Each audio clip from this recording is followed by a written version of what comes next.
Yeah, there it is. Appreciate y'all being here today. I'm glad y'all made it safely. No slips and slides. As part of my ongoing efforts as chairman to root out fraud, waste, and abuse in the Social Security Disability Insurance Program, we are here on behalf of the 60 million people with disabilities and their families and hardworking taxpayers, American, demanding action now from Social Security. We need answers on how it will prevent conspiracy fraud in the Social Security Disability Insurance Program. In September 2013, and more recently in January, this subcommittee held 2 hearings on disability conspiracy fraud occurring in Puerto Rico and New York City.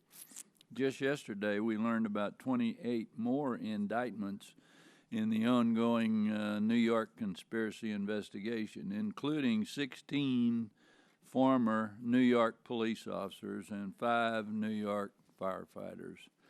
To date, almost $30 million has been stolen from taxpayers in this case alone. Last October, the Senate Homeland Security and Governmental Affairs Committee released the shocking results of their bipartisan investigation detailing abusive conduct and collusion between a law firm, a Social Security administrative law judge, and local doctors in West Virginia in approving benefits. 2 themes run through all these alarming cases. First, these cases involve professionals, a shadowy industry of doctors, lawyers, and enablers such as former Social Security employees who know it pays to break the law, some of them. I hope you got rid of them. Second, while frontline employees ultimately detected these conspiracies, preventing fraud from occurring in the first place was not a priority for Social Security's leadership. Catching bank robbers before they get the cash is a lot easier than trying to recover stolen money later. That's just common sense. During last month's hearing, Commissioner Colvin told us that she considered it a success that Social Security staff discovered the fraud in Puerto Rico and New York, and we appreciate that. Let me be clear. That's not how I define success, however. More importantly, I don't think that's how those who count on these benefits or the taxpayers who support the program would define success either. Success is not discovering massive fraud. Success is preventing it in the first place.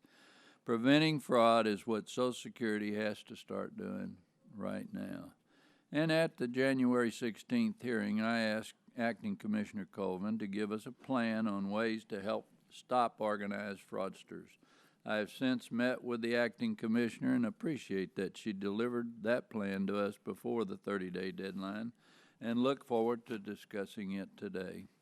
Further, I've asked the Social Security Inspector General to do a full investigation of Social Security's management and their failure to prevent fraud conspiracies such as Puerto Rico and New York. The IG's report will be important in determining whether Social Security is truly committed to preventing fraud conspiracy. Also with us today is a panel of public and private sector experts with their recommendations on preventing fraud. In the past, Congress has sent Social Security billions of taxpayer dollars in extra funding to make sure those on the rolls deserve to be there. That's not only expensive, but also an ineffective and inefficient way to find the fraudsters on the dole. It also doesn't find the crooks that help them get their illegal checks. Enough is enough. Money alone won't change Social Security's culture. Pay first and chase later. Social Security's credibility is on the line. Further, how can Social Security even begin to ask for bigger budgets from hardworking, struggling taxpayers when, since the recession began in 2008, it paid out $244 million in employee bonuses, when it spends close to $15 million each year for employees to do union work instead of Social Security work, and when it's spending over $5 million to damage the Puerto Rico case more spending following the New York case. Security will receive, but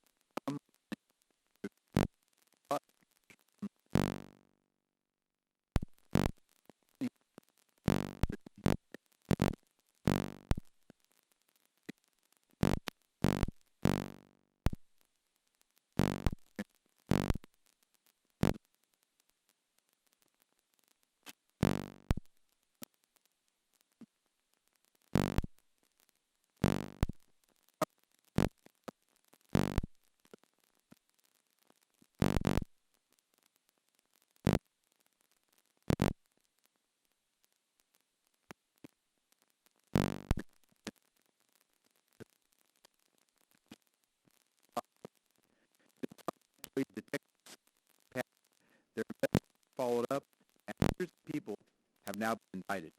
Today we need to talk about what Congress should be doing to support the Social Security Administration and to protect Social Security. I hope, Commissioner, you will be blunt with us about what we in Congress need to do about the fraud and errors that SSA can't prevent unless Congress steps up to the plate. At our hearing on the New York conspiracy, we learned that over 100 people have been indicted for fraud, partly because SSA Special Agent Peter Dowd came up with a creative idea. He thought of checking to see whether the retired police officers who SSA suspected had submitted fraudulent evidence still had licenses to carry concealed weapons, licenses which would not be issued if the applicant suffered from mental impairments. Special Agent Dowd worked for SSA's Cooperative Disability Investigations Unit in New York. Since this CDI program began, CDIs have successfully pursued over 30,000 fraud cases, saving taxpayers over $3.5 billion. But what if the New York scheme had unfolded in one of the 29 states that don't have a Special Agent Dowd because SSA can't afford to staff a CDI unit in those states? At our hearing on the Puerto Rico conspiracy, we learned that the ringleaders were caught because of the vigilance of frontline staff who evaluate applications. Medical consultant Dr. Vicente Sanchez was the first to report the suspicious medical evidence to SSA, and program analyst Susan Palais and Maria Lora conducted numerous case reviews to spot the trends that helped SSA find the fraud. Tips from frontline SSA workers account for nearly two-thirds of fraud investigations and most successful prosecutions. But what if the Puerto Rico scheme happened now, after Republican budget cuts significantly reduced the number of trained examiners like Susan Palais and Maria Lora? Mr. Chairman, too many frontline SSA employees and investigators played key roles in exposing fraud in New York and Puerto Rico for me to name them all during my 5 minutes. I ask unanimous consent, however, to include their names in our hearing record. Without objection. SSA is required to periodically review whether beneficiaries are too disabled to work. In 2011, SSA reviewed about 350 targeted beneficiaries to see if they were still medically eligible for disability benefits and found that a small percentage were not. Social Security's chief actuary estimates that those reviews will eventually save taxpayers $5.4 billion, a return on our investment of $13 for every $1 spent. But what about the 1.3 million cases SSA couldn't review? Since 2011, our colleagues on the Republican side in the House have prevented over 1 million case reviews by blocking program integrity funding authorized by the Budget Control Act. Let me be clear. Those failures to protect Social Security aren't the SSA's fault. In 2012, Social Security paid 56 million Americans over $600 billion in earned benefits. SSA had a 0.22% overpayment rate. That's less than 0.5% overpayment rate. This low error rate didn't happen by accident. It happened because the SSA has conscientious, well-trained staff. But since 2011, Social Security has lost thousands of highly trained employees to budget cuts. Ultimately, Congress is responsible for protecting Social Security, and Congress needs to do its job. Over Social Security's lifetime, American workers have contributed over $14 trillion to Social Security. The Social Security Trust Fund currently has a $2.7 trillion surplus, money American workers have contributed and that they will need when they retire. In exchange for their contributions to Social Security, American workers get real economic security. They know that they and their families will be protected when they can no longer work. For 77 years and through 13 recessions, including the 2008 Wall Street recession, Social Security has paid Americans their benefits that they've earned on time and in full. That means it's vitally important that we prevent fraud, waste, and errors that could drain the trust funds and prevent us from paying Americans the benefits they earned and depend on to pay their bills. Mr. Chairman, today I am introducing legislation to help SSA protect Social Security while still paying every American his or her earned benefits on time and in full. I'm pleased to be joined by my colleagues on the Democratic side of this subcommittee. My proposal provides SSA with the new tools it needs to fight fraud and prevent errors. As our recent experience demonstrates, there's no getting around the hard fact that one of those tools has to be adequate resources. SSA needs more tools to go after the people who violate positions of trust and rob Social Security, whether they're doctors, lawyers, translators, or even Social Security employees. Mr. Chairman, you and I have discussed working together to fight fraud, prevent errors, and support the Social Security Administration, and I want to continue that process. We've worked on some tough issues together in the past, and I believe we can solve this one too. And for that reason, I'm pleased that we're doing this hearing, and I appreciate that you are helping us move forward this issue of fighting fraud within Social Security. With that, I'll yield back the balance of my time.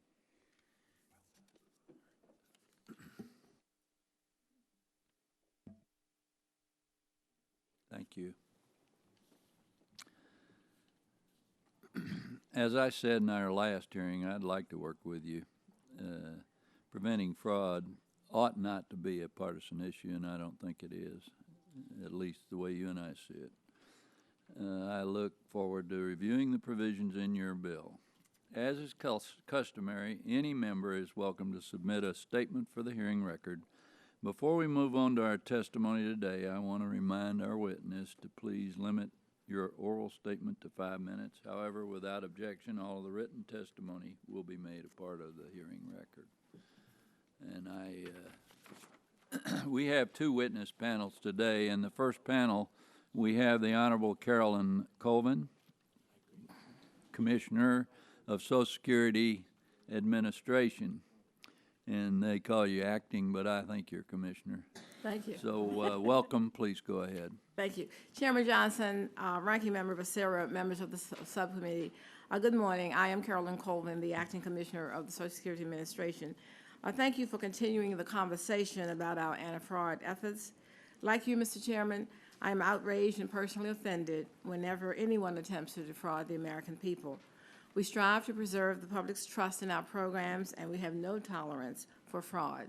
Every day, our employees honor these principles, and I'm very proud of them. To those who would cheat us, let me emphasize, we will find you, we will seek the maximum punishment allowable under the law, and we will fight to recover the money you've stolen from the American people. Regrettably, there will always be people who try to steal. Recognizing this, we comprehensively train our field office and disability determination services employees to detect fraud. Because of this training, our dedicated DDS employees in New York City and Puerto Rico identified suspicious patterns in some disability claims and referred these cases to our OIG for investigation. Our employees remain our first and best line of defense against cheats. Last fiscal year, they referred almost 23,000 cases to the Office of the Inspector General. We know that we cannot prevent all fraud schemes any more than we can stop all crime. We can, however, deter and prosecute it. As the recent cases show, we tirelessly seek to bring to justice anyone who tries to cheat American taxpayers. While any level of fraud is unacceptable, the low level of fraud in our disability program speaks to our efforts. The best available evidence from OIG shows that the level of actual disability fraud is 1%, below 1%. We recognize that criminals continuously devise more complex and sophisticated methods to steal. Thus, with new tools now available, we are expanding our use of data analytics to enhance our ability to detect possible fraud. Data analytics should increase our ability to find questionable patterns in disability claims and prevent payment of fraudulent claims.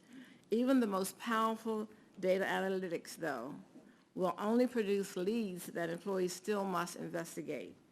We are also collaborating with private insurers and other federal agencies to learn new ways to combat complex and sophisticated fraud schemes.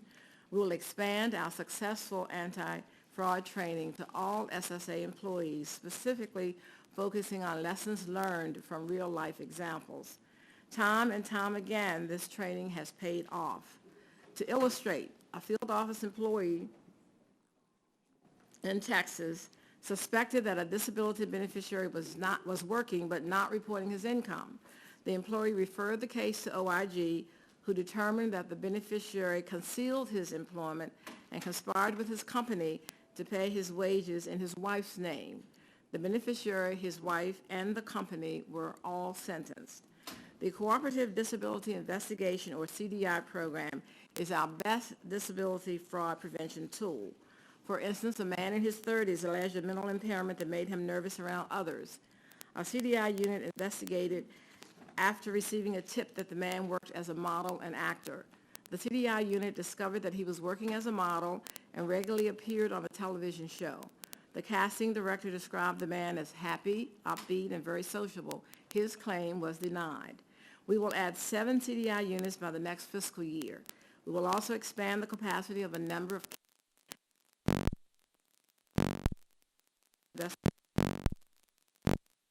IG for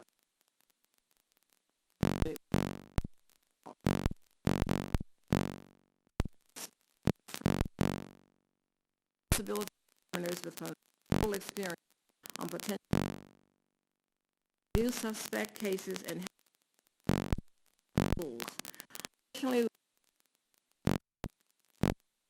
the number of own attorneys and U.S. attorney offices to serve as drug prosecutors. FY and restitution and more convictions. They're doubling the number of fraud prosecutors. As I've noted, all of these efforts require additional resources. We appreciate the additional funding that you gave us this fiscal year. However, without adequate sustained funding going forward, we may be unable to achieve all that we can in our anti-fraud activities. We need your support to ensure that we can continue to enhance our anti-fraud efforts. In short, we have long been committed to combating fraud. Although the level of fraud in our disability program is low, no amount of fraud is tolerable. Fighting fraud is an ongoing and evolving process, and we continue to adapt our anti-fraud strategies. Rooting out fraud is a team effort. We need people who suspect something to say something. If you suspect fraud, please call OIG at 1-800-269-0271. Thank you. I'm very happy to answer any questions you may have. Thank you, ma'am. Appreciate your testimony. Ms. Colvin, Social Security's budget increased by 27% from 2006 to 2014, the same time that major fraud scandals were going on. That's nearly double the growth rate of the entire labor HHS appropriations bill, which funds Social Security. As you know, the stimulus provided Social Security $1 billion that was used in part to reduce disability backlogs and hire 2,115 workers. Clearly, more money and manpower did not help prevent fraud from happening in Puerto Rico, New York, and West Virginia. During the period, Social Security received special funding to handle the surge in disability applications. How was this funding used to prevent fraud rings from getting claimants on the rolls? And commissioners, the continuing disability reviews don't count. That happens after they're getting paid. Mr. Chairman, we take fraud very seriously in the agency. We have a culture where we've trained people, if they see something, say something. If they hear something, do something about it. So every step of our process, there are anti-fraud activities. There are many, many cases that you will never see, will never come to the media where we prevent fraud every day. We mentioned that last year we referred 22,500 cases of suspected fraud. So this is something where we are vigilant. We're always looking.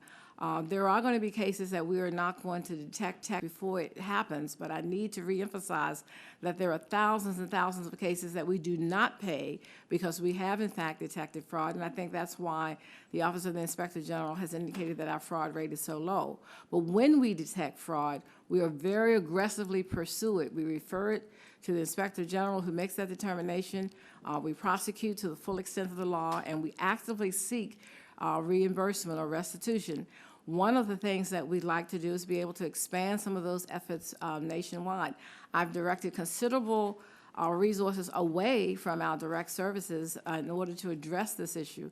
And that's one of the reasons we had to take some of the drastic actions like reducing the number of hours that our offices were open to the public because we wanted our staff to have time to do those things. Remember, we lost over 11,000 employees in the last 3 years. So that means we have 11,000 less employees who are being vigilant and looking for fraud. Yeah, you've said that several times. How much did you spend from your operating budget last year to prevent fraud?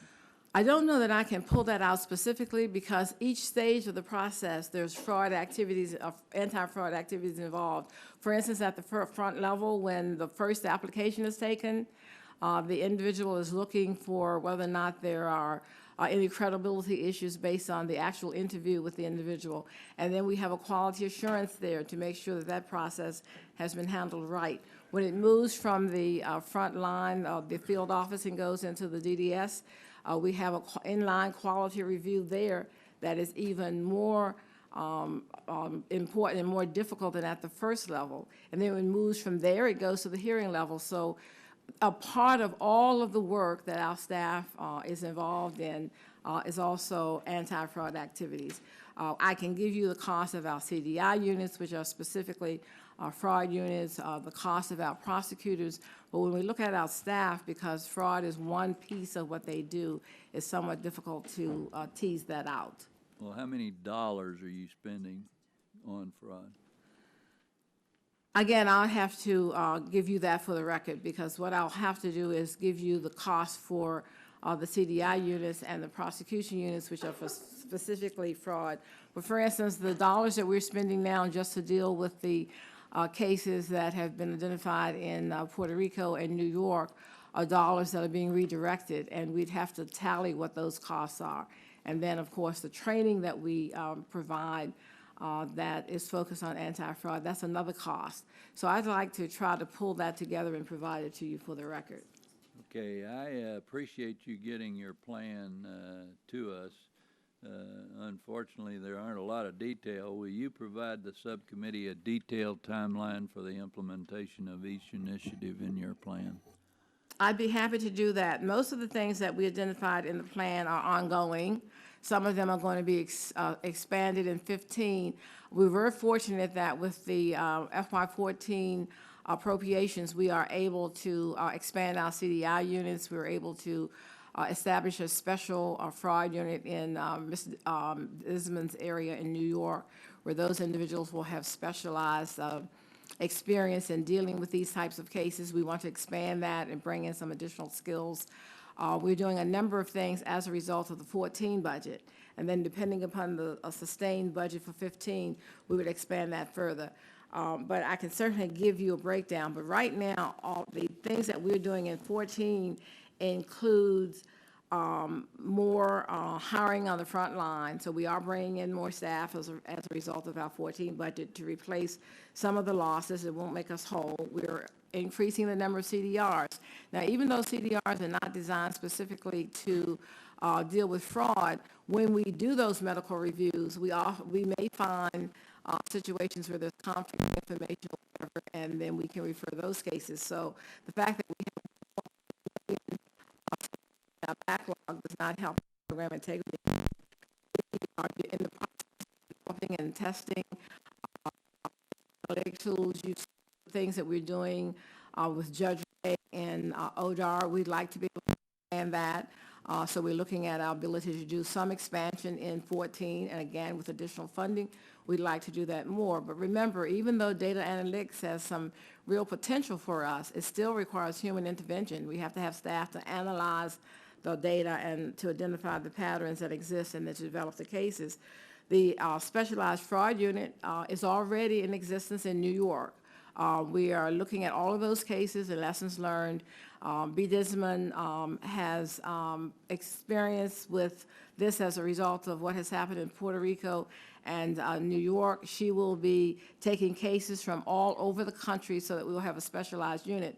We'd like to be able to fully staff that unit, and as it perfects its work there, we'd like to expand that. We want to double the number of fraud prosecutors. We want to reestablish the anti-fraud committee. B. Disman established an anti-fraud committee back in the 90s when I was here. It was highly successful.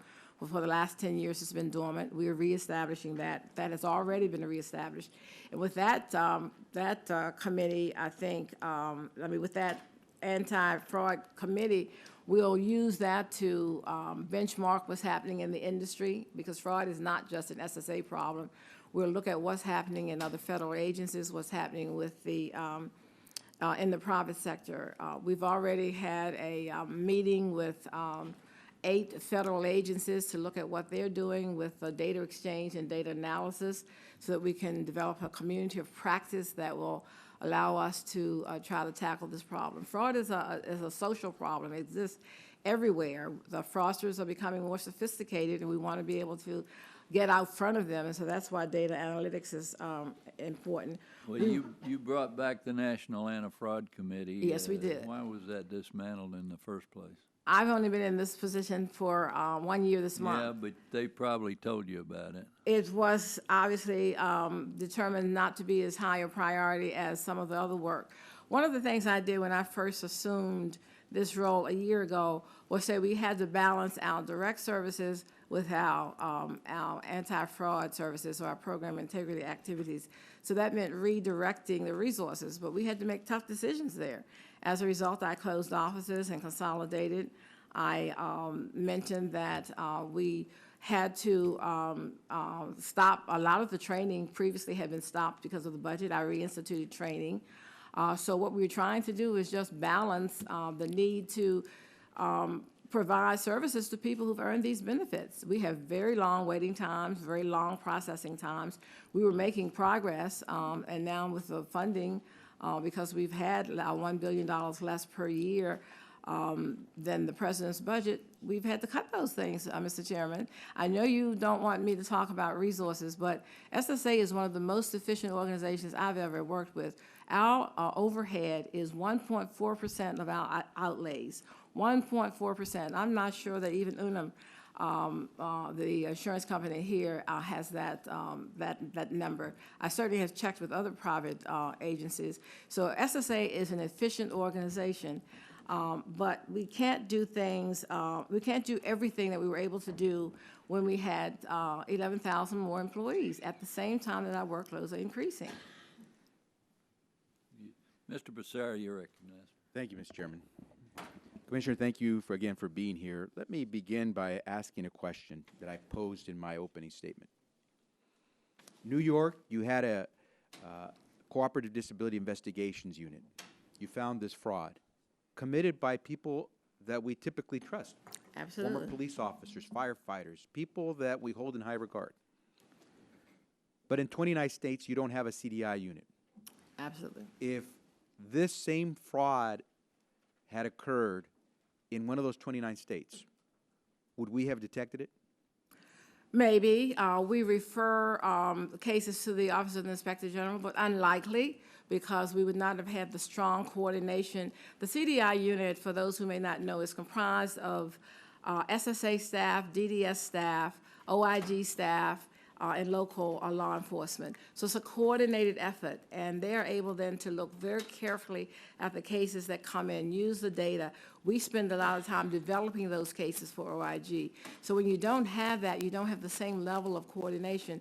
I'm very proud that the first CDI unit was developed when I was here in 1998, the deputy commissioner. Again, we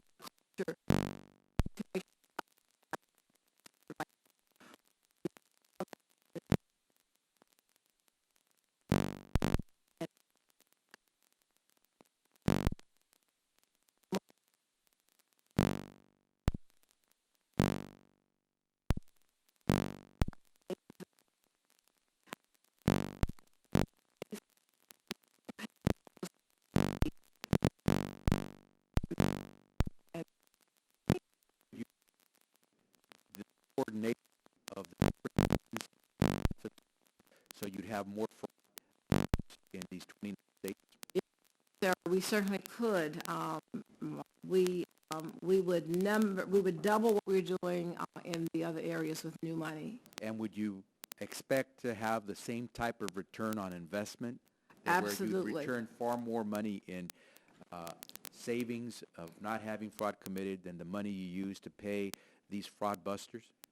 Absolutely, sir. We would still be looking at $17 for every dollar we spend in our CDI unit, $9 for every $1 we spend in our CDRs. We have demonstrated that if you give us the resources, we produce what we say we're going to produce. We are a production agency, a service agency, and it's very easy to show you how we spend that money. And I think you will find that we've always had good financial audits that show that we spend that money wisely. We are good stewards of the American taxpayer's dollar. Yeah, any investor on Wall Street would love those types of returns, $17 for every dollar invested, $9 for every dollar invested. Let me ask you this. Would it help Social Security Administration if Congress increased the financial penalties that we assess for Social Security fraud committed by people who should know better? Absolutely. When there's a conviction, it acts as a deterrent. If others see that they can commit fraud and they're going to get a slap on the hand, why wouldn't others be encouraged to do it? So yes, deterrent would help us. Would it help the Social Security Administration if we gave you the ability to ban doctors who have committed fraud from participating in the determination of eligibility for benefits? Yes, we do have that to some degree. We do not pay or do not use physicians who are on the do not pay list that's maintained by Medicare.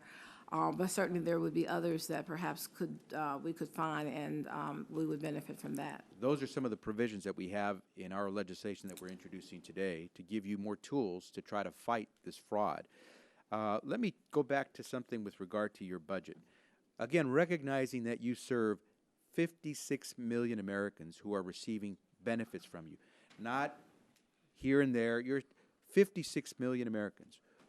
1 in every 6 Americans receive Social Security benefits. Having paid for them, having earned them, now it's up to you to make sure 1 in 6 Americans gets what he or she earned on time and in full.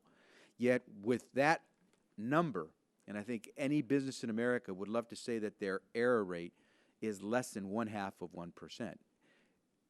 Having said that, it's a growing population that you serve because all those baby boomers are beginning to retire. Now, on the budget, your budget today is about $800 million lower than it was 4 years ago. Yes, that's correct. So even though more and more baby boomers are retiring and going on to Social Security to collect their benefits that they earned, you're receiving less money today than you received 4 years ago. In 2011, this Congress, under Republican leadership, cut your budget and rescinded most of your reserve funds that you had. In 2012, they left the budget as it was at that low 2011 number, despite your growing number of beneficiaries. And in 2013, your budget was cut again by the autopilot across insane sequester cuts. So this year's budget only restored part of those 2013 losses that you suffered, and none of the other cuts were restored except for providing program integrity money after a 2-year delay. And that program integrity money is what helps us go after the fraud. It's those fraud busters. And so I think we have to recognize that you have work to do, but we have work to do here in Congress as well. And the worst thing that we can do is shackle your ability to do your job with a growing number of beneficiaries so that you can go off after the fraud to protect the money that people have earned and put into Social Security. And so it's a tango. You've got to dance. We've got to dance. I hope you'll continue to be honest with us what we have to do, because we have to help you make sure that the money that people send to Social Security is there for them when they need it and they've retired and have to pay their bills. With that, Mr. Chairman, I'll yield back my time. Time has expired. Mr. Renacci, you're recognized. Thank you, Mr. Chairman, and thank you, Acting Commissioner Coleman, for being here. You know, it's interesting because coming from the private sector, we always had to live we had to live with less. Right. And, you know, I hear the I hear the ranking member talk about your budget being cut, and I don't know whether your budget 4 years ago was already too high, so we don't know that. What I really know is that the best way to fix things is fixing them early on, and having you have the ability to prevent this early on. And I think, again, a couple of the ideas the ranking member brought up, I think are good ideas, and I'd like to hear some of those from you, as I think we in Congress should be hearing what you believe are some of the ways we can help you. But I'd really like to find out, what are we doing with all this information to train our upfront, those employees? I mean, I know you have a lot of good employees, but are they being trained properly, and are they getting the information? I mean, I'll give you an example. How much time do your regional managers and executive really spend with the frontline staff? And then all these areas that we're finding problems, are we fixing them at the frontline staff? Can you kind of go into that a little bit, because I think that's so important. Thank you, sir. We have always said that the strength of our organization is in our employees, so we spend tremendous time and resources in training them. It's often been said that it takes longer to train one of our staff than it does to train an astronaut. We have very comprehensive training, both how to do the work as well as how to identify fraud. This is done when they first come in. It's done on an ongoing basis, on a yearly basis. If we identify that there are specific problems, then there's special training so that they're prepared to address that. The managers assign mentors to the employees to work with them. There are quality reviews to see if the training that we've given them has benefited them, and if they're learning it and doing the work right. So I believe that the training is key to the success of what we do. We have a highly competent group of staff. They have mentors, and our managers are very committed to ensuring that they get the job done. There's a lot of pride in the organization in providing good customer service, but more pride in being good stewards of the tax dollars. So I think we do that. And I reemphasize that, unfortunately for us, you don't see all the good things we do, so you don't see all the fraud that's prevented. All right. Well, and I do believe that there are cases that aren't being paid. I heard you say that. The question is, for the people back in my district, they're concerned about the dollars that do get paid out, and trying to avoid those. And I realize you have a low percentage, but any percentage Too much. is Absolutely. too much. So when you find problems like we find in Puerto Rico or West Virginia or New York, when you found issues that there was fraud related, what is the process of taking some of those issues and bringing them back to the frontline staff to stop it? Absolutely. That's what Mrs. Disman is doing. I mentioned that we have established a special fraud unit. So we have individuals who have a great deal of experience in dealing with these types of cases. So we identify lessons learned, and then we come back and we incorporate that in the new training for the staff on the front line. We are really problem solvers in SSA. I'll give you a good example.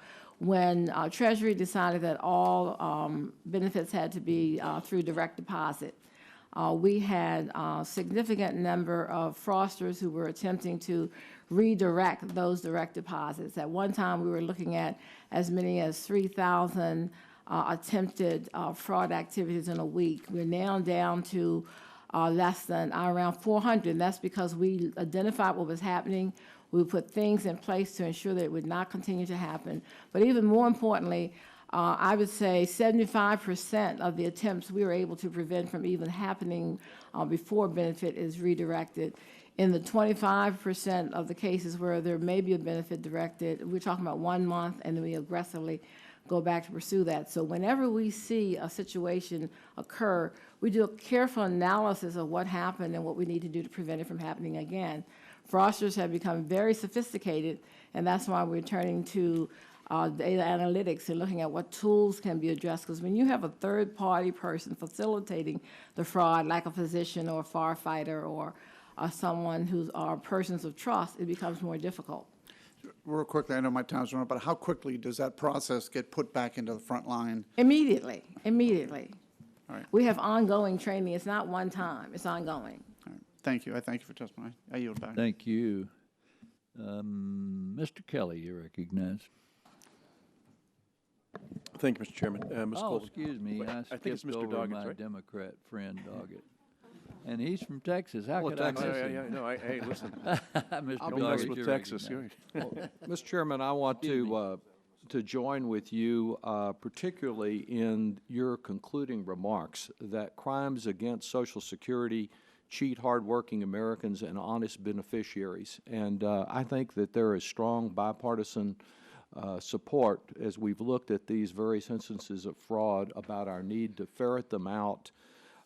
And I think just as your statement and all of our comments is not directed at attacking all police and firefighters around the country because of the wrongdoing of a handful, but a significant handful, of firefighters and police officers, retired officers in New York City, that it is important as we look at this overall system that we not attack all advocates on behalf of the disabled because there may be some wrongdoing or misconduct by a handful of them. It is important when these individuals with disabilities go before the Social Security Administration that they have the opportunity to be represented by honest advocates, as many of them are.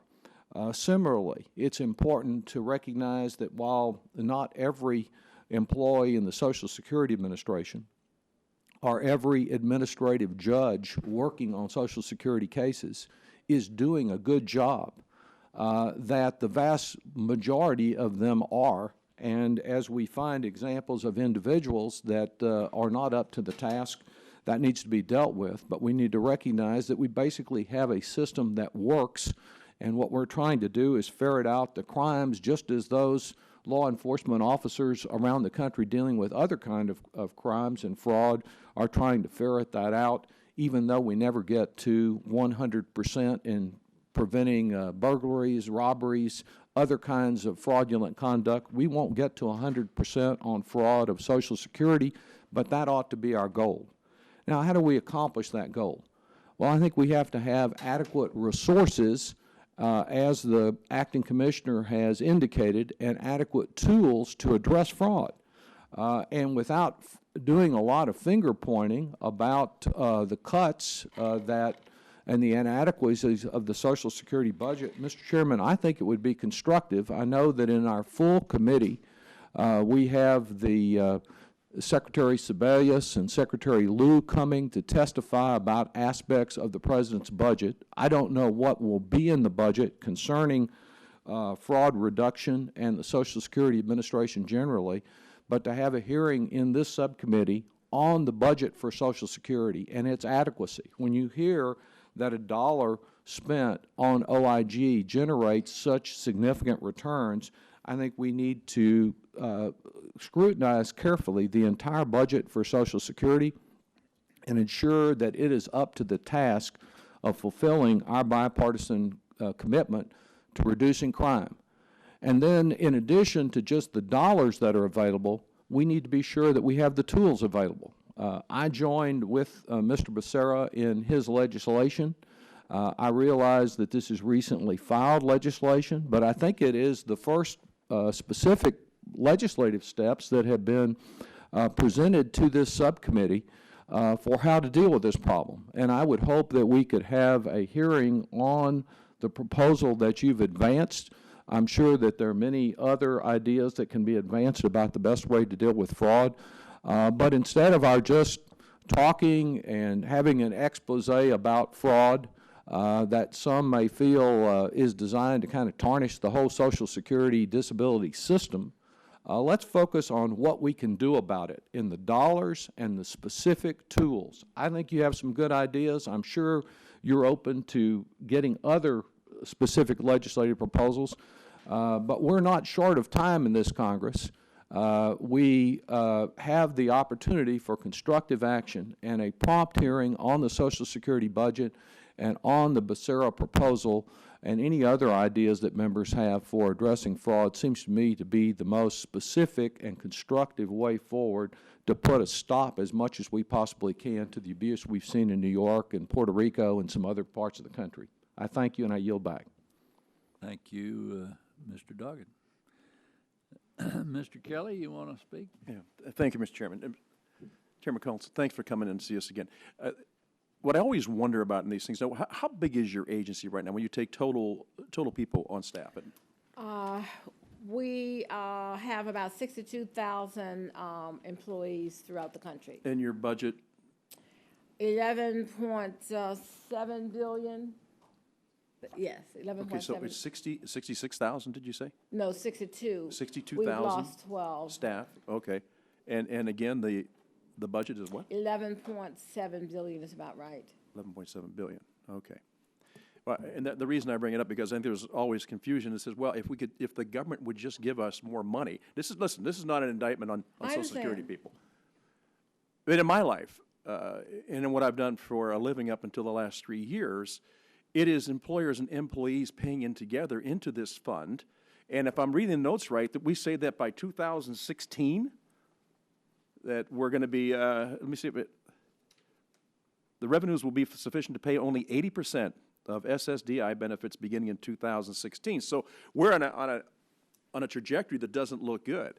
And what you're doing, you're trying to get this fraud eliminated. And I don't know, because early detection is always the best type of correction, right? You're going to minimize your loss if you get it early enough.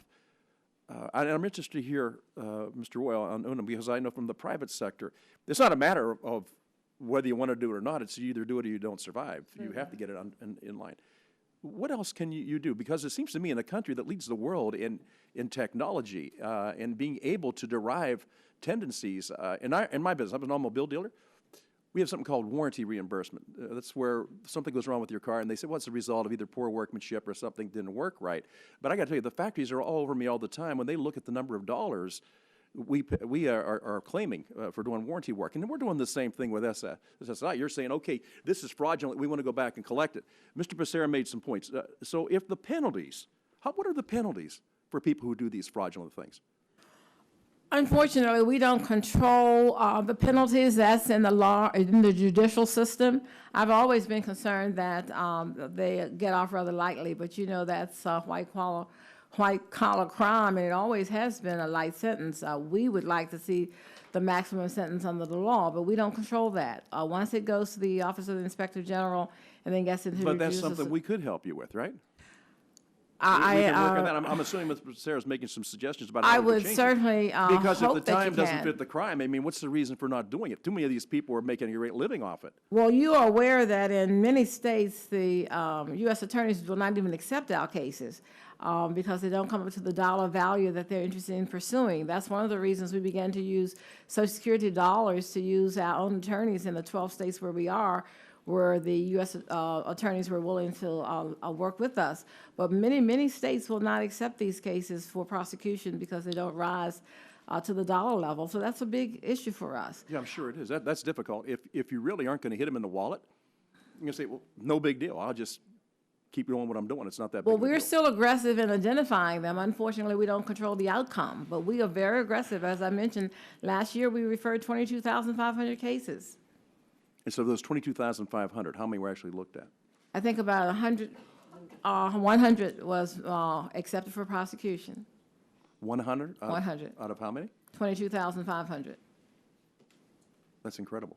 I don't control that, sir. I know, I'm not saying you do, but you know who, I got to tell you, and again, I'm going back to the beginning.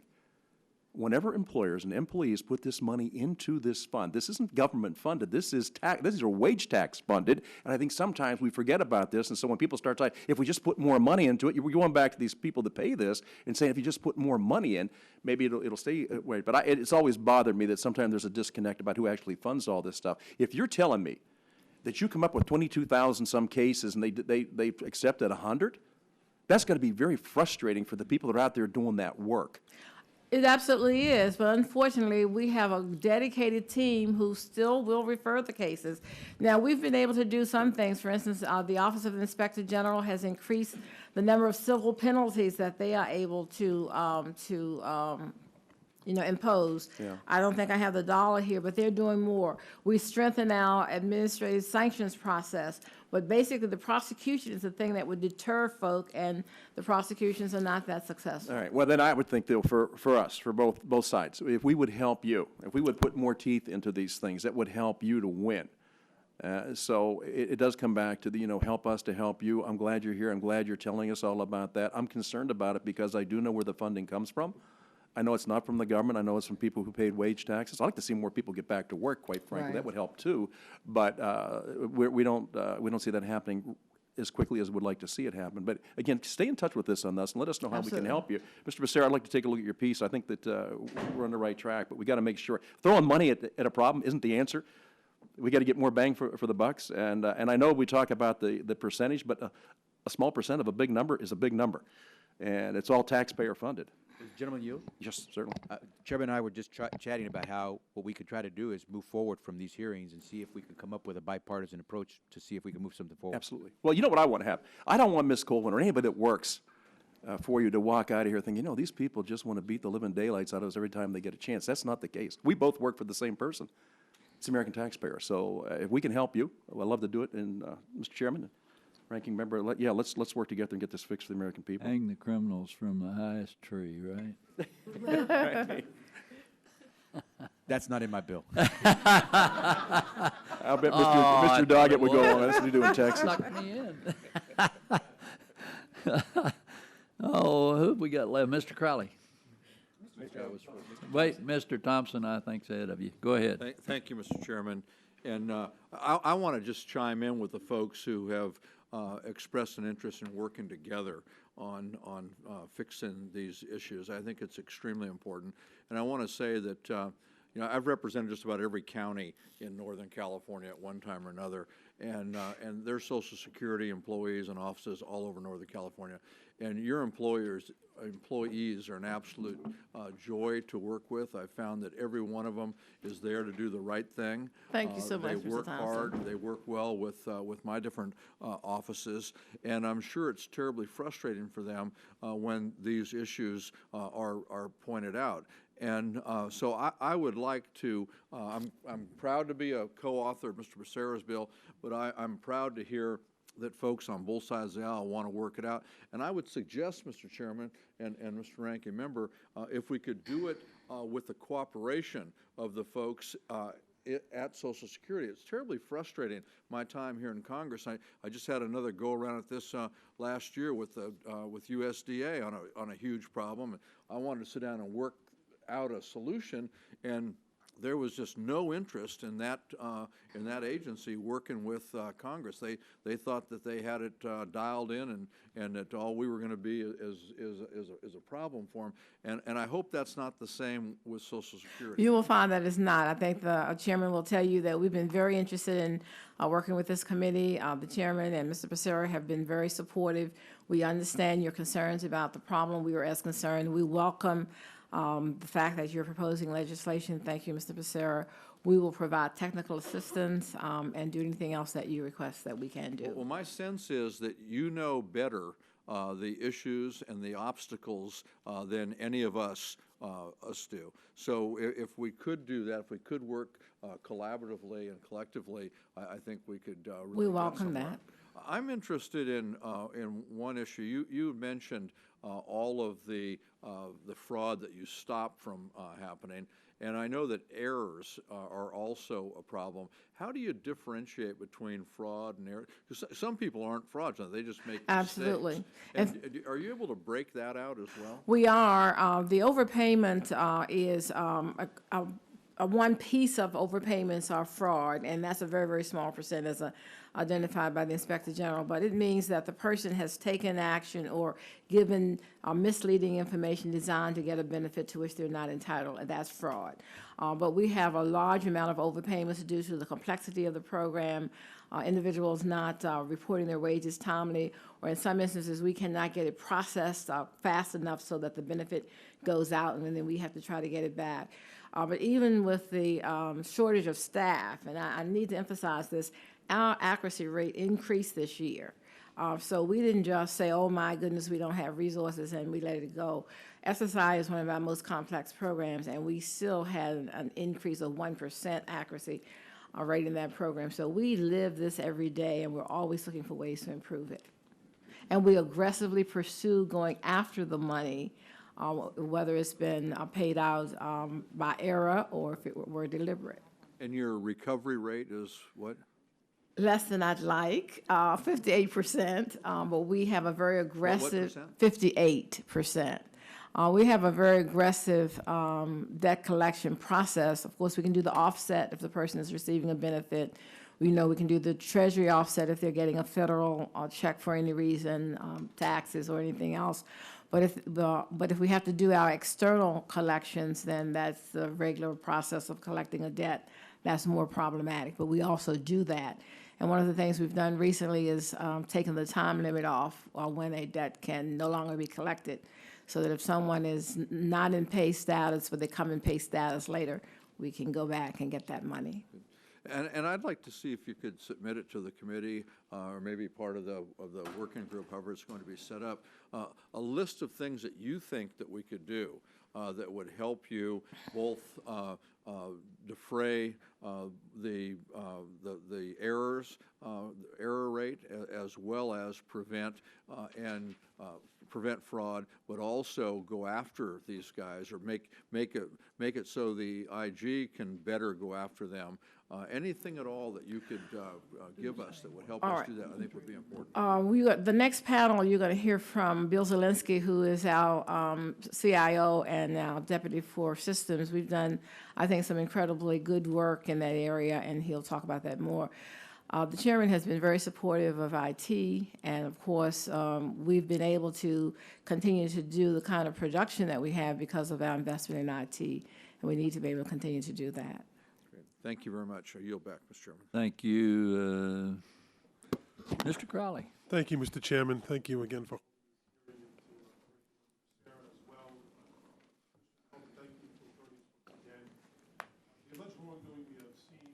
Your mic on? Your mic's not on. Oh, I'm sorry. The alleged wrongdoing we have all seen in the media, including people claiming fake ailments due to September 11th to Social Security disability payments, it sickens me, to say the least. I want to thank the District Attorney of New York County, Mr. Vance, for his work in terms of prosecuting those cases. I myself am from New York City. I'm the son and grandson of New York City police officers. My father was a detective. I have cousins both in the fire department and the police department. I had a first cousin who was killed on 9/11. His brother Michael continues to work as a fireman. Lost 12 men in his house that day. He happened to be off duty that day. Otherwise, he would have perished as well. So I need to begin by highlighting that there are far too many brave men and women who put their lives on the line every day. And they do that oftentimes injured, and they do it oftentimes not feeling well. Absolutely. We were all damaged by 9/11. Anyone who lived in New York and beyond, our country was damaged psychologically. We all, I'm sure, have some effect from that. Absolutely. But what these individuals have done, and 3/4 of the people who have been are being prosecuted so far are former police officers and firefighters. They're traitors to their brothers and sisters in those departments. I would even suggest that they're borderline traitors to our country because they erode the confidence that people have in their government when they believe they can get away with this. And it's not only perceived, but they actually, in many cases, are getting away with this. And so what they do is also, they not only dishonor their uniform or their former uniform, they are really eating away at the fabric of the responsibility of our government to provide for those who need help. These men and women are legitimate recipients, many of them are, who have suffered of the federal Social Security Disability Insurance Program, and we should not and cannot let the few ruin a necessary program for the many, or a few ruin the good name of thousands of heroes who work for the NYPD and the FDNY. Commissioner Sullivan, I'd like to ask you a few questions and just yes or no answers, if I could, for you, please. Wasn't it a Social Security Administrative frontline caseworker who detected the fraud there? Fraud that was not detected by the City of New York when it awarded disability pay and benefits to the officers who are alleged to have committed this fraud against the Social Security system? Yes, it was. When the Social Security Administration invested in your special fraud-busting teams known as CDIs, does that save taxpayers money and reduce fraud in the Social Security program? Yes, it does. Thank you, Commissioner Colvin. Social Security is a bedrock principle of America, and we must do everything we can to protect and strengthen the program for future generations. This includes cracking down on criminals and fraudsters. It was the Social Security Administration staff that detected the fraud in the disability program. The frontline workers there are our best defense against criminals. But I am concerned about some of the jargon that would malign their work in the name of maligning government services. I think there are far too many anti-government groups out there that would use this to further malign the Social Security Administration. Congress must stop the attacks on Social Security, including the over $1.2 billion in cuts that many of my Republican colleagues put forward and have taken away from the Social Security programs, with more planned if that's not stopped. Democrats have a plan to protect the integrity of the Social Security system, protect taxpayers' money, and send these ripping off Social Security individuals to prison. And that's why I'm pleased to join in my colleague, Mr. Becerra, and I'm very happy that Mr. Kelly has indicated his desire to work in conjunction in a bipartisan way with the chairman as well. I'd like to see that bill come to the floor, a bill that will go after those individuals and put them behind bars for a very, very, very long time and make this a non-profitable scheme. I am concerned that many on the far, far right, in terms of the Tea Party aspect, are again using this as an opportunity to attack government itself. But I do think that supportive of a bipartisan bill to put these people behind bars will go a long way to curtailing that. Finally, recognizing that we can't stop every criminal act at the front end, this bill will send those caught ripping off the Social Security system to prison. The bill makes clear that conspiracy to defraud Social Security is a felony and authorizes a higher penalty of up to 10 years in prison for conspiracy for ringleaders and corrupted sources who recruit others to commit fraud, coach witnesses, and multiply the losses of Social Security and its trust fund. I'm hopeful, Mr. Chairman, that the Social Security Fraud and Error Prevention Act of 2014, as you can work out the details of that bill, can be one of those bills that can come to the floor in a bipartisan way, in a bipartisan spirit, to bolster the people at Social Security and a valued program to help those who are suffering continue to get the services they need and to capture those who would defraud the system for their own personal gain. It doesn't get much worse than that, in my opinion, and put them to jail for many, many years to come. With that, I yield back the balance of the time. Thank you for your comments. Commissioner, our witnesses on the next panel have some ideas on how to prevent fraud. If you're able to stay, we invite you to stay and listen. We'll stay. We'll Thank you, Mr. now Chairman. Thank you for being here. We now proceed to the second panel. Please move forward.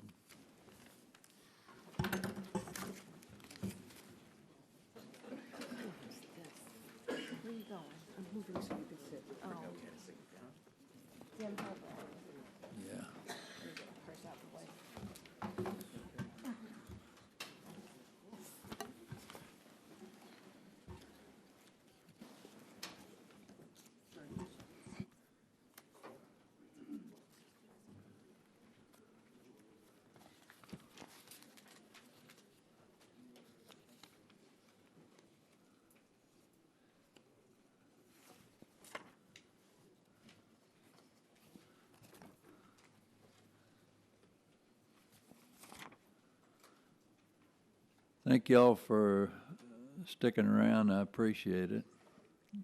Maybe you learned something we did.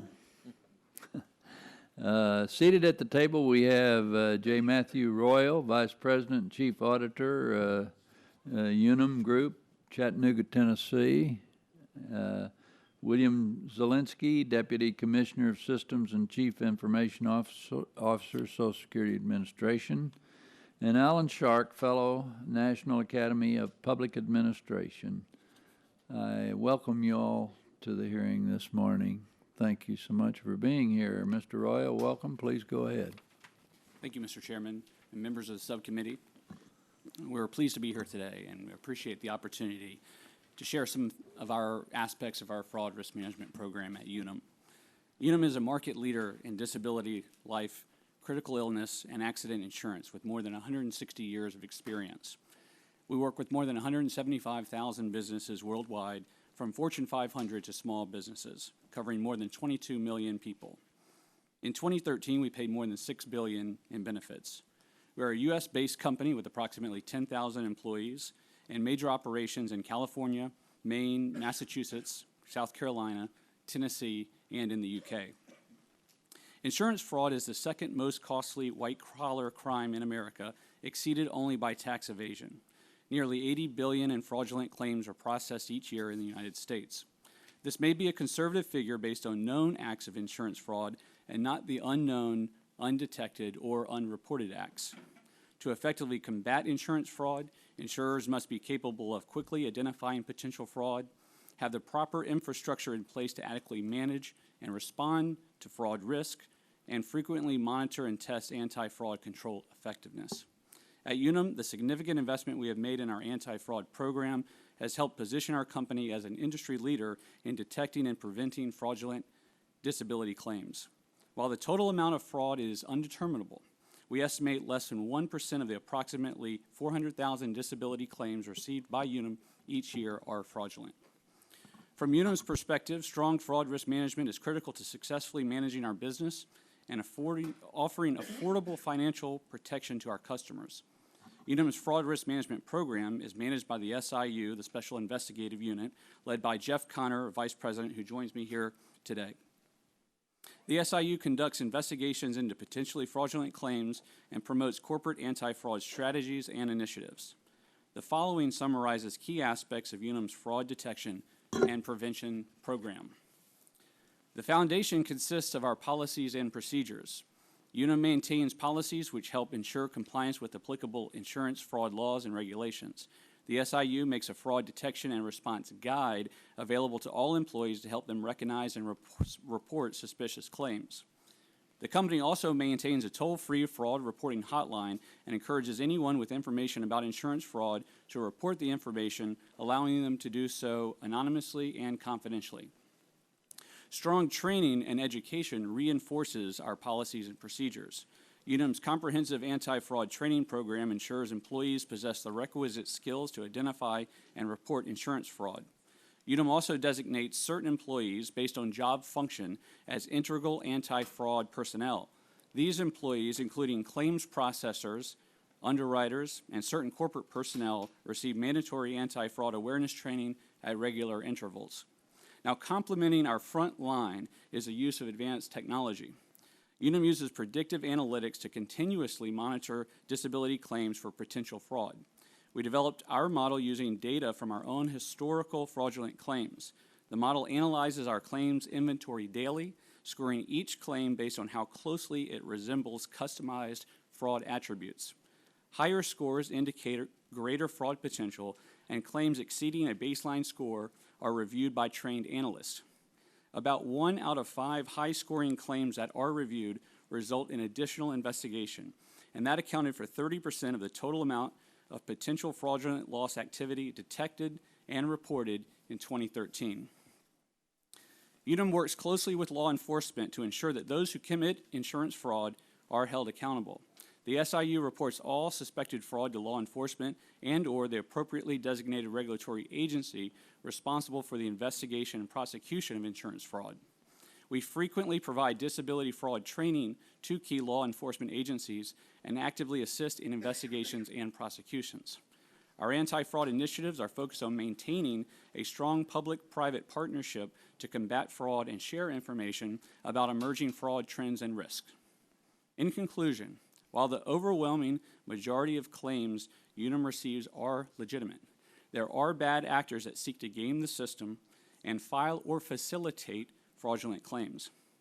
UNM has a comprehensive approach to fraud prevention, which includes establishing effective policies, continuous employee training, and the use of advanced technology and modern information sources. There's a strong business case for our approach to fraud prevention, and it plays a role in keeping group disability insurance policies very affordable. UNM stands ready to work with this committee and the Social Security Administration to share our best practices and our experience. Thank you. Thank you, sir. Appreciate that. Mr. Zielinski, welcome. Please go ahead.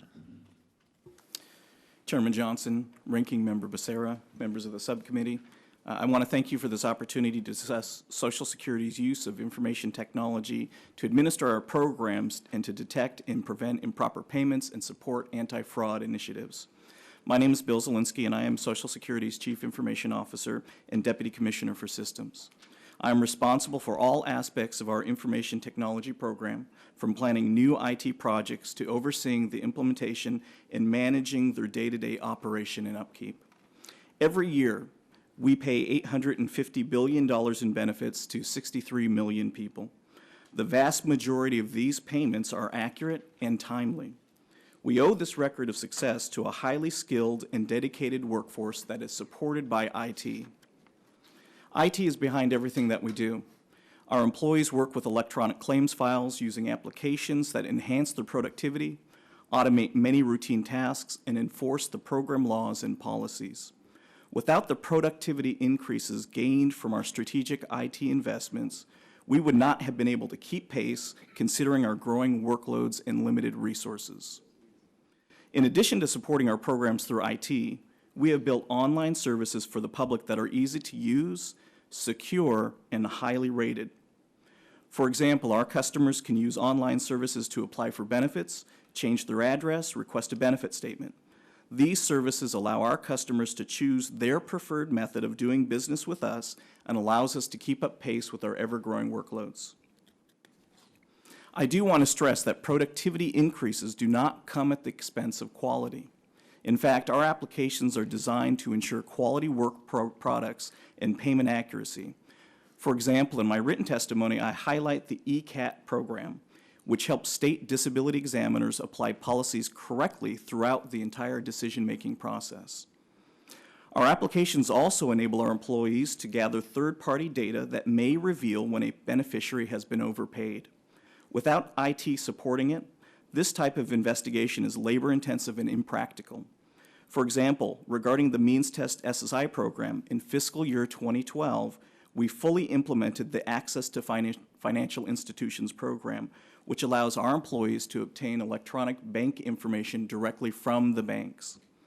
And we are currently testing a similar process for obtaining information on ownership of non-home real property.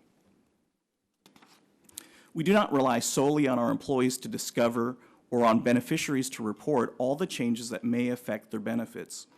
We have the largest data exchange program in the federal government. Our exchanges provide us with a wealth of information that we use to pay benefits accurately and efficiently administer our programs. We get information that varies across the board, from income and asset data to incarceration data and medical information. We take seriously our responsibility to be effective stewards of our programs.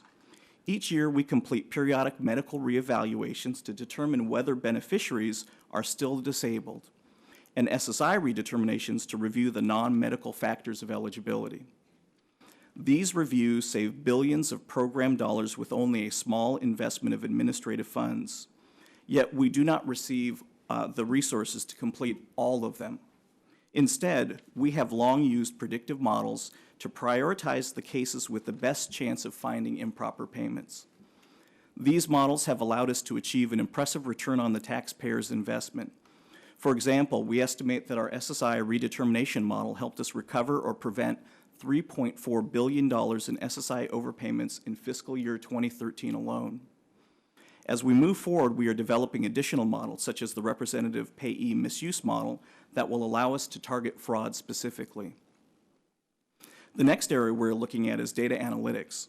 We expect these diagnostic tools to increase our ability to find questionable patterns of activity in disability claims and prevent fraudulent claims from being processed. We will spend the rest of this fiscal year developing and testing some of these tools. We have a long history of delivering results and administering our vital programs in an efficient and cost-effective manner. We have been successful in large part due to our highly trained and dedicated employees, and because we have made significant and strategic investments in IT that have allowed us to keep up with the ever-increasing workloads. However, these investments in IT and staffing come with a cost. Reduced budgets in recent years have meant less and less available for IT development and training. And while we appreciate the resources that have been provided for the current fiscal year, we hope you'll continue to make that investment in our programs. And as Commissioner Colvin expressed this morning, only with that sustained funding can we build upon our efforts to stop those who would steal from the American people. Thank you for the opportunity to update you on our programs, and I will be willing and happy to answer any questions you may have. Thank you, sir. Dr. Shark, you're welcome. Good morning, Chairman Johnson, Ranking Member Becerra, and members of the subcommittee. I guess I'm the outsider looking in, so I guess I have a different perspective. I want to thank you for the invitation to testify today to discuss high-impact, valuable, and feasible recommendations that can assist the Social Security Administration in preventing and detecting conspiracy, fraud, in the disability insurance program. It's an honor to contribute to this important discussion. My name is Alan Shark. I'm a fellow and chair of the Technology Leadership Standing Panel at the National Academy of Public Administration. I also serve as the Executive Director of the Public Technology Institute and an Associate Professor of Practice at Rutgers University School of Public Affairs and Administration. I need to say that my comments today represent my own views from the outside looking in and also derive in part from the recommendations issued by an independent panel of our Academy to the Recovery, Accountability, and Transportation Board following the results of a national dialogue on innovative tools to prevent and detect fraud, waste, and abuse. Unchecked, we know that conspiracy, fraud, in the disability insurance program illustrates the importance of leveraging technology to strengthen SSA's capacity to intercept suspicious activity at its inception. Absent more sophisticated, adaptable measures, the problems recently uncovered will only repeat themselves in some form or fashion and likely worsen. SSA must focus its efforts on implementing the newest analytic tools for fraud detection used by the private sector and develop an agency-wide culture of fraud prevention that emphasizes the need for advanced technology and provides the leadership and training to support it. Towards this end, I offer 6 recommendations. The first in the process is for SSA to develop an IT system that incorporates textual analysis tools and predictive analytics technology to maximize its ability to detect fraud. They can no longer rely on the integrity of the participants in the complex benefits application process. SSA needs to acquire technology-driven detection methods capable of flagging fraudulent activity more consistently, systematically, and accurately. In other words, it needs to be further integrated into the system, more so than it is today. Today's technology allows for unstructured data stored by SSA regarding disability claims to find patterns indicative of fraudulent activity. These tools offer the potential to prevent and detect fraud by automating the scanning of lengthy government documents, thus fusing unstructured data with structured data with the ability to flag suspected fraudulent activities. Predictive analytics is another tool that involves pattern recognition among data sources and is used for techniques such as heat mapping, which presents a visual influx of commonalities, such as sudden increases in claims with common diagnoses or claim representatives. The second is SS needs to develop and maintain a culture of collaboration and information sharing, which provides another level of protection against fraud. Technology-driven detection methods will enable SSA to better leverage data sources, including state and local government data, proprietary business data, to improve data validation and predicting potential fraud. Number 3, SSA should also explore potential partnerships with other government agencies that are coordinating efforts to combat fraud, waste, and abuse. They are highlighted in my prepared remarks. Number 4, SSA must improve its current IT infrastructure to accommodate this new fraud detection technologies. SSA's Office of Disability Education Review, ODAR, has already paved the way for these changes through its use of similar technology. As part of this effort, SSA should determine how databases throughout the administration, regional offices, field offices, and state DDDS offices can be integrated. Number 5, SSA must develop a culture of prevention and detection that extends to all employees. This effort should include fraud detection training for all SSA employees, educating employees about data analysis tools and other technologies, which is kind of the new part here.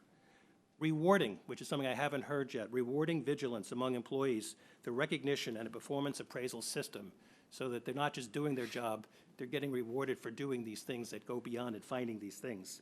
Additional ethics training for supervisors and employees. Consideration should also be given to creating a senior-level executive position whose primary responsibility is to oversee and manage SSA's fraud detection and prevention efforts. And finally, number 6, early in the application process, SSA should incorporate clear warnings, stronger warnings to claimants and their representatives about the measures being taken to detect fraud and the consequences of defrauding the disability insurance program. So, Mr. Chairman, an operation of this magnitude will always be a target of fraud and abuse. We know that. Investing in new analytic tools, integrating and expanding its data sources, fostering a culture of fraud prevention among all employees, and increasing applicant awareness of SSA fraud prevention efforts and the consequences for defrauding the federal government will assist SSA in achieving its stated goals and strengthening its anti-fraud activities and securing the public's trust. Mr. Chairman, this concludes my oral testimony, and I would be pleased to answer any questions you might have. Thank you. Have you provided those suggestions to the administration? In my testimony, I have. I see. Yeah. Were you paying attention, ma'am?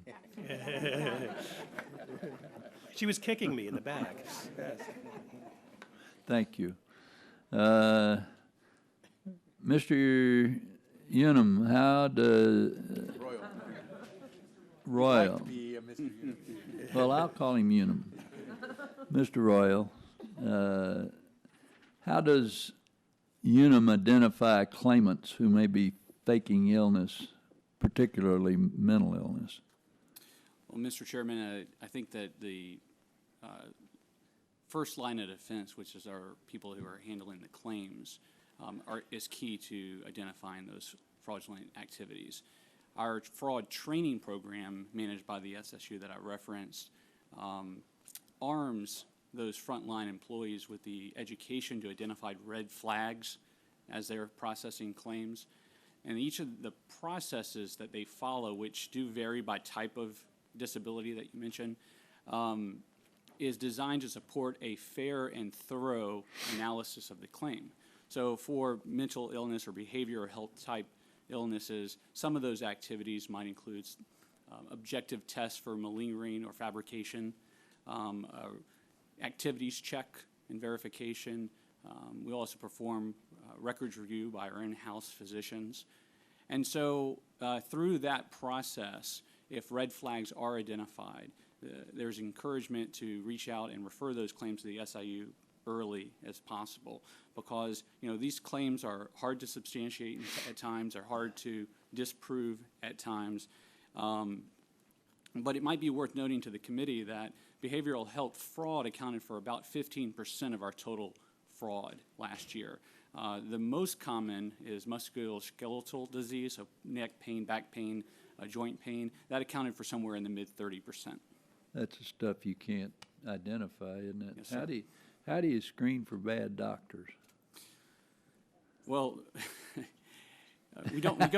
I don't want to go to one. Our going-in position is that there are not bad doctors, but we know that there are cases where there are facilitators of fraud, and that's a very sensitive issue because the escalation of the impact that a facilitator can have is much greater than an individual perpetrator of fraud that's conducting that fraud for one claim over a period of time. So the way that we first prevent against, I guess, identification of the doctors, for example, would be back to those treating physicians that I mentioned in our claims processes. Those folks are identified as integral anti-fraud personnel, so they receive the training that we give them to identify those red flags. And what they do in the handling of a claim will have a doc-to-doc call. So they will, our own doctors that are educated on fraud awareness and have the expertise in the field will reach out and have conversations with treating physicians and discuss the claim and the situation. And that puts them in a unique position to identify suspected fraud, and particularly where there's some suspicion around the doctors. And they're trained, the physicians are, to make the referrals to the SIU. That's happened. And When we have a referral on a facilitator claim, it gets priority, and we'll put that doctor into a database. We'll search our claims for common doctors, commonality of doctors, and we'll allocate additional resources to quickly look at those claims to see if there's additional concern. Thank you. You know, I think using the computers probably helps, doesn't it? It does. All the information that we receive on a claim, again, our process is designed to provide a fair but thorough review of the claim, but the information we do receive gets put into our databases. The model, the predictive model that we've developed, considers many attributes when it looks at and daily evaluates these claims. So while the fraud model doesn't necessarily produce reports on batches of claims, it's designed to look at individual claims and the likelihood that they have fraudulent activity, potential fraudulent activity. Our fraud analysts that review those high-scoring claims are in a much better position than our claims handlers to look across these highly suspicious claims that are being indicated by the model, because that's all they're doing. They're looking at that, and they're looking for that commonality across those claims. Mr. Zielinski, y'all are trying to develop some similar type plan for Social Security, I understand. When will that tool be available for frontline employees? So Chairman Johnson, we already have some tools that are available right now. Commissioner Colvin mentioned that for the direct deposit fraud, she was talking about those instances in which we've been able to prevent those through the door. So we already have a number of those tools available. But she also specifically mentioned that utilizing the information from these cases that have already been established in a very similar fashion to as Mr. Royal described, we're going to be doing the same things. We're going to be proving out that model in a short window of time, and we could provide you specifics for the record as to exactly when we're going to do those things. Thank you. Mr. Becerra, you're recognized. Thank you, Mr. Chairman, and thank you to all of you for your testimony. Mr. Royal, let me ask this. Do you find the way Social Security has found that if you invest money on fraud detection, that you have a greater return than the money you spent in having to pay for those fraud busters? Congressman, I don't know the specifics of how the Social Security Administration approaches and uses their dollars in terms of their IT spend or predictive analytics spend. But what's worked for us is a model that does continuously screen our claims to identify those that have likely or suspicious fraudulent activity. And while proprietary in specific number, we find that the rate of return on that is very high. And in fact, the referrals that are made to our investigators that come from the model have a much greater likelihood of resulting in the identification of fraudulent activity than the referrals from the front line. But don't get me wrong, the front line is extremely important. They're still the majority of the referrals and account for 70% of the ultimate fraud that we detect and report. But that 30% that comes from the model, those referrals that result in that 30%, high likelihood of potential fraud. So I know that Social Security has indicated in the past that they have a 17-to-1 return, a 9-to-1 return on some of their fraud-busting techniques. Sounds like you're seeing similar type results with whatever your techniques are. Yes, sir. Great. Mr. Zielinski, can you tell us a little bit more about what the Social Security Administration is doing to prevent the fraud? Because I know there's always a concern that if you don't try to detect it early, you have to chase it later on. It's a lot tougher, it costs a lot more money.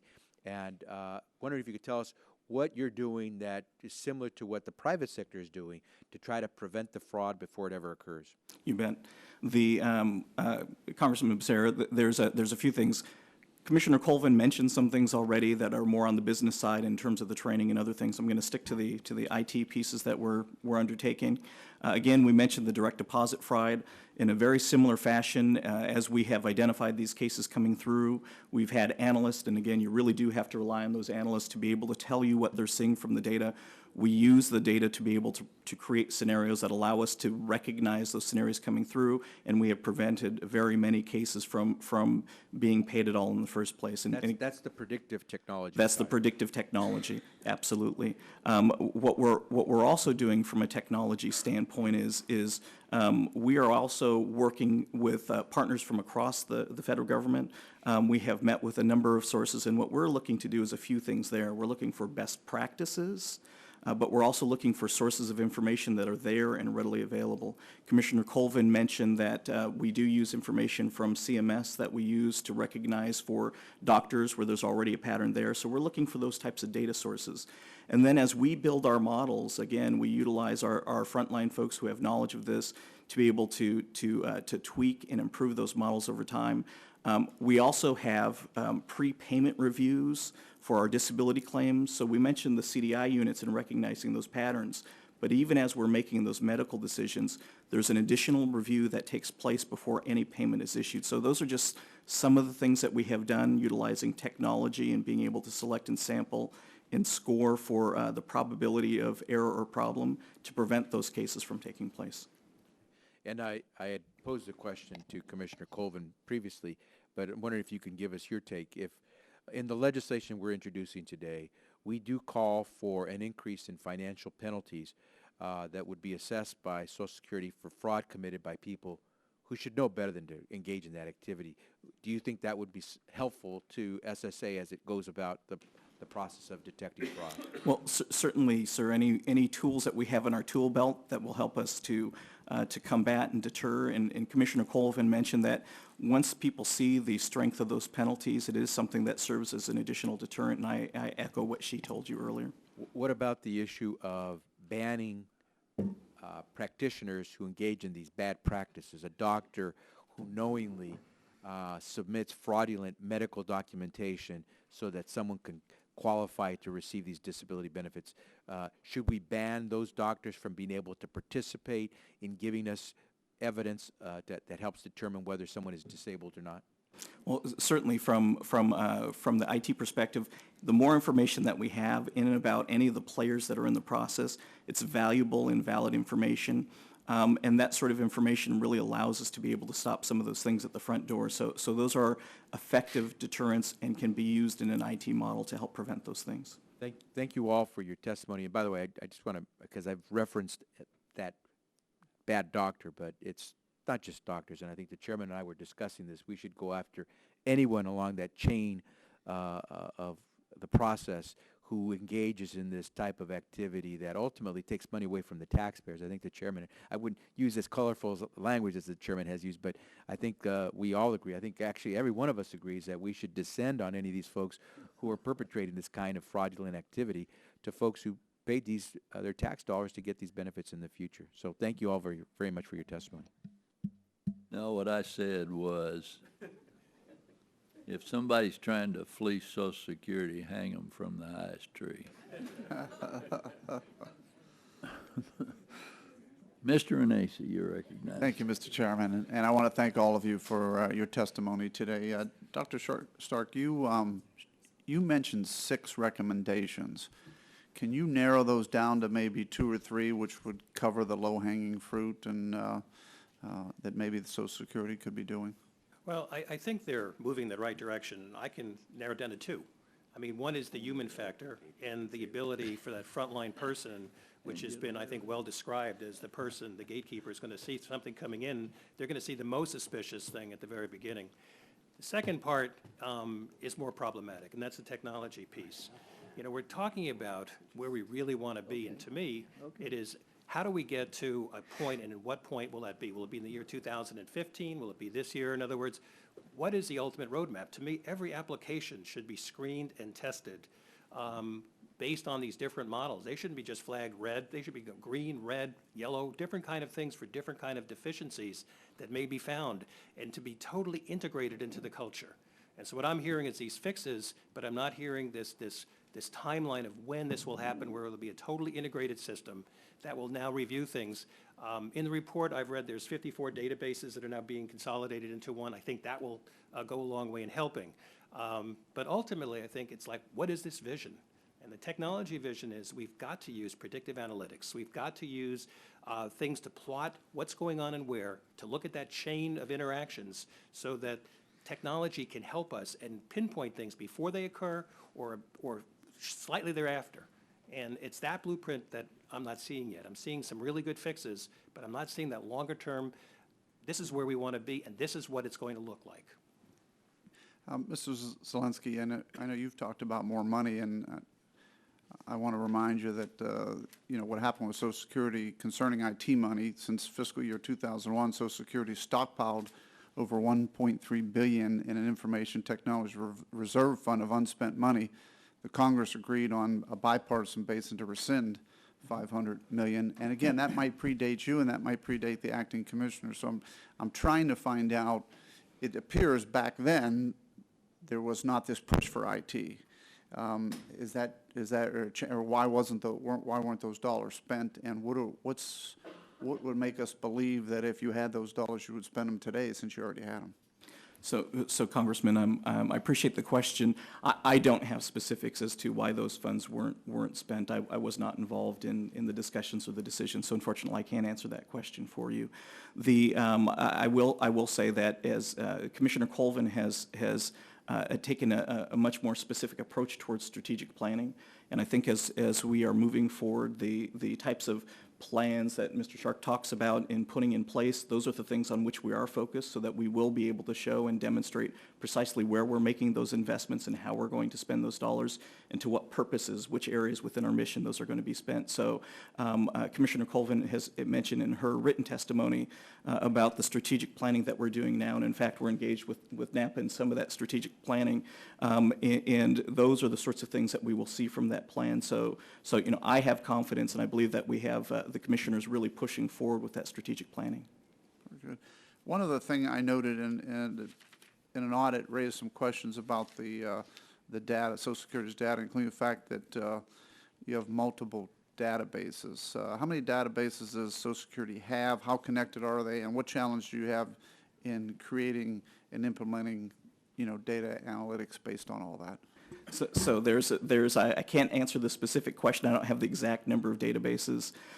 We have a series of databases. Some are called master files. Those are ones from which we issue payments and maintain systems programs. And then there's other databases specifically to processing the workloads.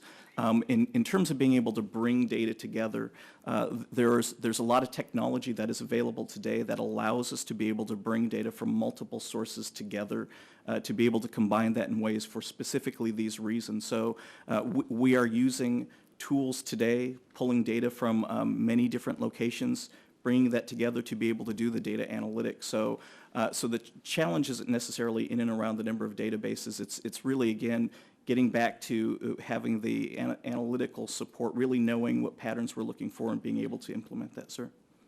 Dr. Shark, one last question for you.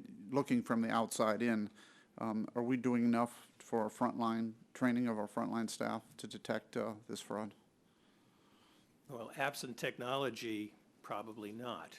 I think they're doing the best they can with the tools they have today. The only thing I would add to that is kind of think in a creative way some better rewards for those people up front, because they are so important. Everyone acknowledges that, and the question is, what can we do more to empower them to really feel emboldened to look for things, to be very, very vigilant and careful, because they are our first line. So the missing piece here is, what kind of rewards can we give them? We're not talking about money here, but we're talking about recognition, part of their review process, maybe something on their wall, but something to really show how important these people are to us.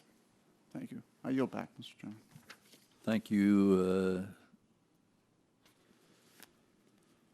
Mr. Kelly. Thank you, Chairman. Do you care to question? Yeah, just real quick, because I'm really interested how it happens in the private sector, and I know there's quite an incentive to do it differently in the private sector, because it really determines whether you continue in the private sector or go and change direction, what you're going to do with the rest of your life. Mr.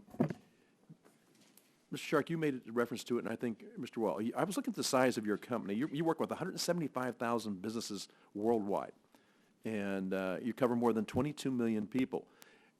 I'm looking at how you do that. I mean, I think because we're talking now about do we need to increase funding to SSA to help them do their job, or can we somehow slim it down to a point where they're actually more effective? And I know there's things that we can talk about later on about how we're going to do that.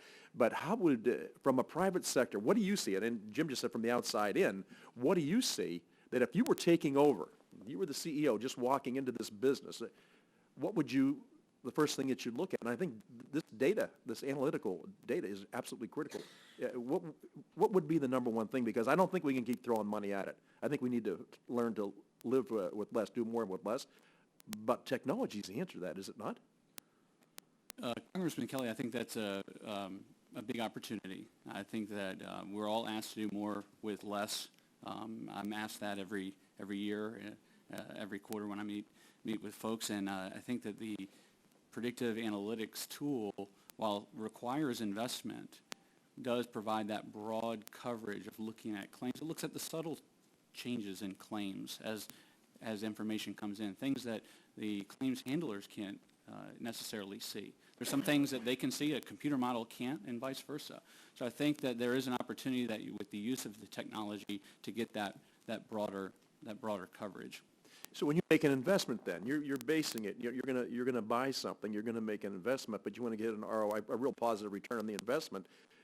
Could Social Security do the same thing? I mean, here the difference I see. Okay, every year you go into a bid process, and you have to earn the people who work with you, the people that you contract with. You have to earn their business, but we don't have that same model. And this is not a knock at SSA. This is just the way it works. But we do have the ability to really call this down, make it more effective, more efficient.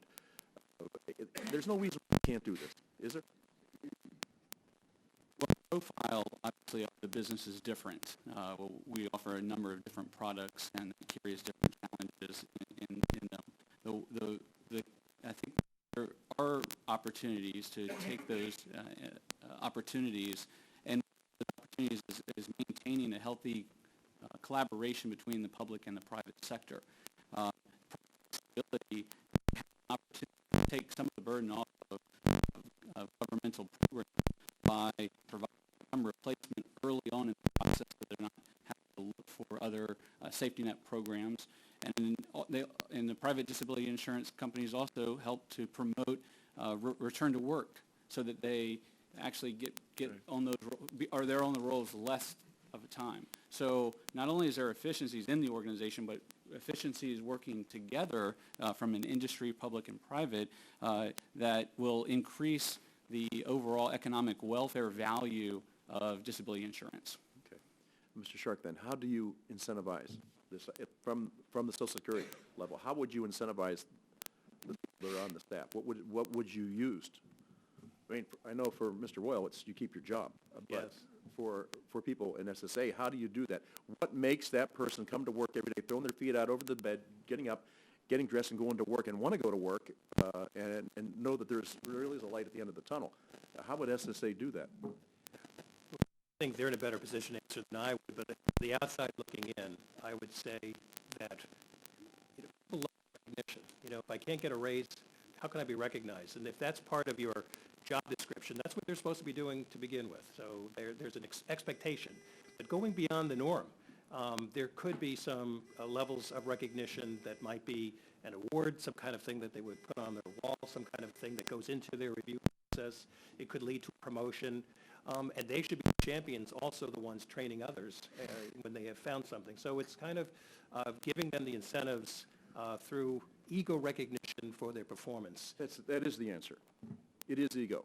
Yes. It is. Listen, Yes. I mean, compensation is one thing, but Yeah. recognition for doing a good job is a lot more important. And we take that for granted because we know what we can't do. We know we cannot give them a financial raise, but this is something that can be done. My experience, since I've been here 3 years, is we bring these folks in, we all work together. We work for the same people. Yeah. And all of a sudden, we get out this hammer and start beating them. You're not doing the right job. You're not doing the right job. Right. So whenever they come in, I like this. We're doing today, how can we work with you? Yes. What can we do to help you be better at what you do? Because if we do that, then the American people win. Yes. It has nothing to do with Congress beating down the SSA or taking people who we think are doing a fraudulent thing. It's a matter of getting it to a point where the taxpayer gets the best return on his or her investment. Right. It's incredibly important. So I agree with you. In my business, recognition by far. I do the by same. far. Compensation only goes so far. Yes. Recognition lasts a lot longer. Yes. So that's one of the things that perhaps SSA could take out of this meeting or could talk with you. But I want to thank you all for being here. I mean, this is incredibly important. What I always keep going back to, I think there's a disconnect when it comes to the government. It's the people that I represent back home. So the government needs to do this, the government needs to, well, the government works for you. You don't work for the government. And we have to switch that around and somehow understand the revenue comes from hardworking American taxpayers. That's who funds everything. We got to give them a better return on their investment. So, Mr. Chairman, thanks for having this meeting, and all of you, thanks so much for what you do. SSA, good to have you here again with us today. Thank you. I think this was a good meeting, and I appreciate you staying here, and you too, Commissioner. You've heard these panels, and we appreciate the testimony. I think now that the subcommittee has examined and provided feedback to Social Security's plan to stop crimes against taxpayers, I think the Commissioner will make her plan implementation one of her top priorities, which he already has done. And I think the American people deserve nothing less. I hope we can stop the fraud that goes on in this agency and grab it by its roots. And I appreciate you being here today, all of you. Thank you. And the committee stands adjourned.